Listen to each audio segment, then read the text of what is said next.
We've got 58, that's Chandler and Nix. Petman and Wes, that's Wes, Petman and Dave Webb. Carol Peach, who Carol has got in the chair, Ken Edwards, and then Kirby and Fairhurst, no time set for them as we see Watch the Lights. Looks like third on the grid. Peach and Hope are not there. Everybody else is, I think, and away we go. And wow, what a surprise. Luke Williams hammers the power down and heads off up towards Coppers for the first time with Simon Gilbert hot on his heels. Familiar bit of orange paintwork on Simon there as he's run for many years as they go up the hill. And they're going to go up towards Charlie's 1, round the corner to Charlie's 2, and they're going to go powering down to Rick, who's going to tell us what's happening. Yeah, it's as you just called it, chap. They're all streaming through here. No real overtakes as such. Just one in the further back in the field. Just trying to work out who that was that came through at the end there. That looks like Carol Peach there. Yeah, just made it through at the end. Yeah, they're now coming round Chris Curve, line astern pretty much. I don't know if anybody's looked at these in the paddock, by the way, these machines. They're works of art. Like, the engineering that goes into them is unbelievable. But they're just coming down now to Mansfields, round through Mansfields, and it's 1, 2, 3, 4, 5, as close as that.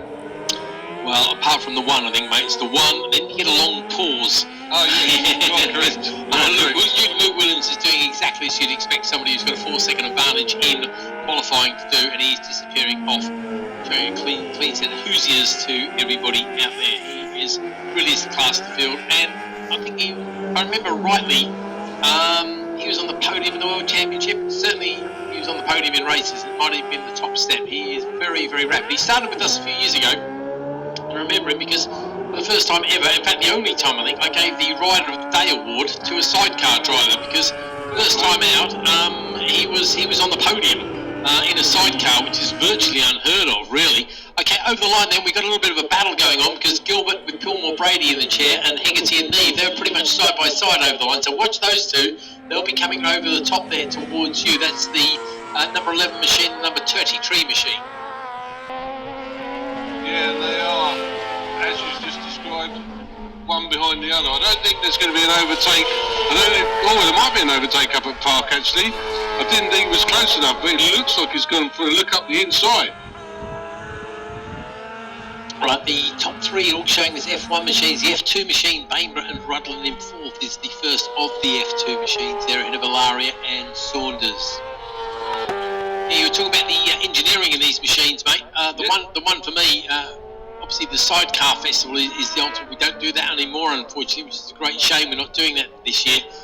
But some of the engineering at these sidecars, and particularly to see them over the years as well, with all sorts of things like mini engines, Hillman Imp engines, Koenigs. Koenigs, and there was the Norton rotary engines, all sorts of creations. But for me, the special one for me, I'm afraid, is the current one that's built by Dean Wright. Oh, mate, don't get me started. The work that's gone into that from that man is unbelievable. Absolutely ridiculous. I mean, when we say he builds everything, I mean, he builds the brake calipers. I mean, who the heck builds brake calipers? Well, Dean Wright is your answer there. Indeed. So you see why riding. He's got an ear to, like, people, you know, he's just done one at a time. Yep. And more and more people are buying his kit because he's got the ability to listen to what they're saying and then do something about it and come back with a better product. Yep, absolutely. I mean, this is a man who builds carbon fibre chassis. You think, okay, big deal. Well, obviously, if you're going to build carbon fibre, you need autoclave. So he realised that, so he built an autoclave because that's what you do. Like you do. Yeah. Absolutely ridiculous quality of engineering. Okay, go on, mate. There's a big gap between second and third because Hegarty did make that move stick up at Park and now he's gapped Gilbert and Pillmore Brady. And there's another overtake going up into Park. I'm just trying to work out who that was. Not sure who that was. I missed them as they came by. But yeah, we've still got a load of sidecar action going on all down through the field, Keith. Oh yeah, there's quite a few little scraps. It might have been the Bainborough Rudland machine against Ilaria and Saunders there. They were very close as they came across the line. In fact, that was probably the closest battle on the track. Williams and Pitt, they're circulating 34.6 is their best lap, and that, to be fair, shows you how good Barry James and Jamie Wynn were. 32.254 is the current lap record, and I think that's going to stand. for a little bit longer at least. F2 lap record. That is Sean Reeves. Well, he's one with no time next to his name. Not quite sure how that's happened. Seems really weird, but I'll have to look at that and work out exactly what's going on there. At least I've got the date so I can work it out from there.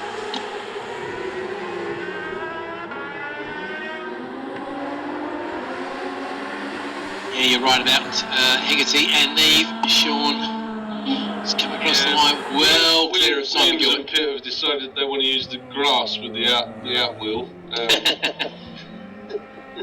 That's what it's there for, it's not driven. Oh, get as much out of the track as you can, that's what I say. You're paying your money, you might as well get your money's worth out of it. Exactly. It saves them mowing that bit, doesn't Yeah, it? exactly.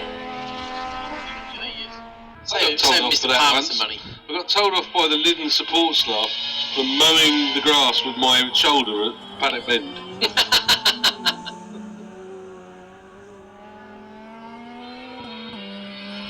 So still on the radio, a little bit of chat on the radio, not quite sure if something has befallen somebody. We'll have a eye on that.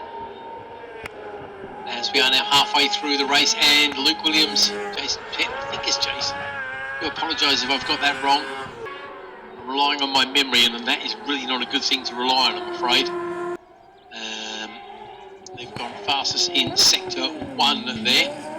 Obviously, lap record would be something he'd love to be able to claim. Now, I will say Barry was on a full power F1 outfit, and I think, and again I'll happily be corrected, but I know Luke certainly used to use R6 engines in his machine.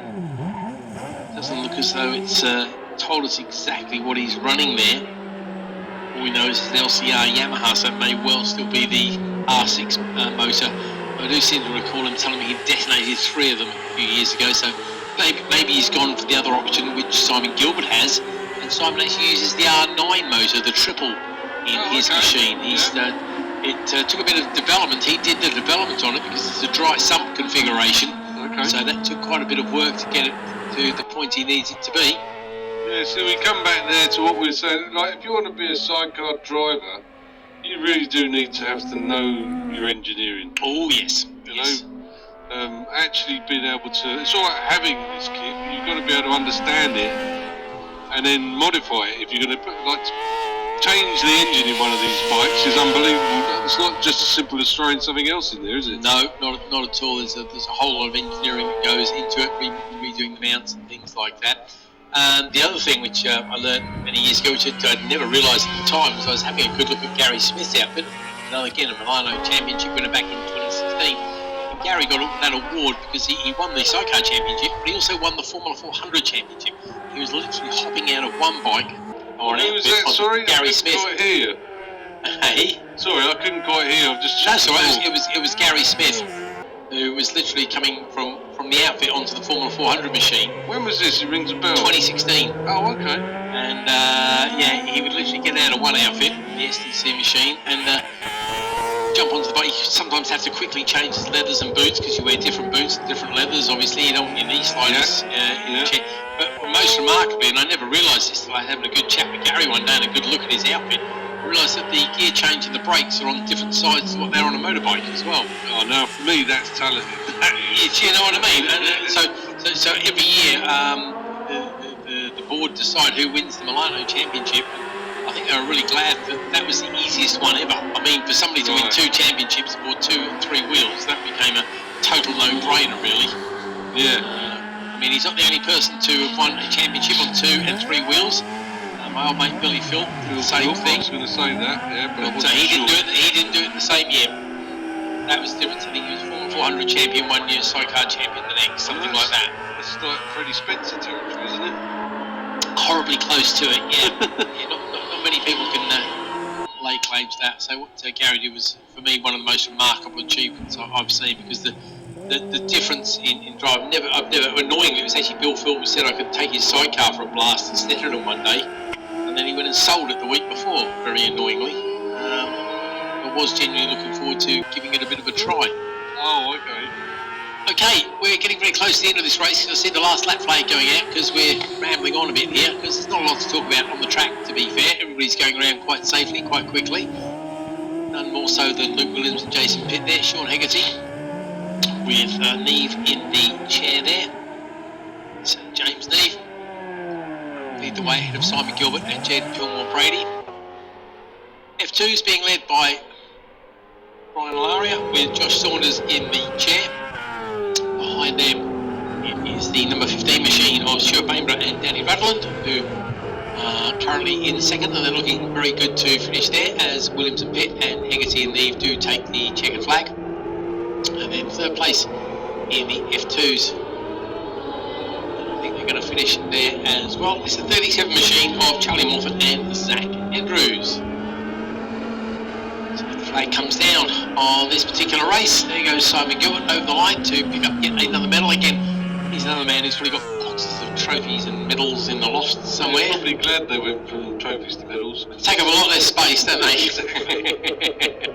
I imagine that, like quite a few other retired racers, you've probably got boxes of trophies in the loft. They're all in the loft. Well, no, actually, they're mostly in the loft, but it's loaded in the front as well. Yeah, you've got to keep those special ones, haven't you? Well, it's just what I've collected in the last few years, and they haven't got to the... because it's been so intermittent, it hasn't got to the point where I've got to move them all. Fair enough. Got to do something with the shelf space. For years I've been saying I'll get like some shields, and I'll just take sticking things off the box. Yeah.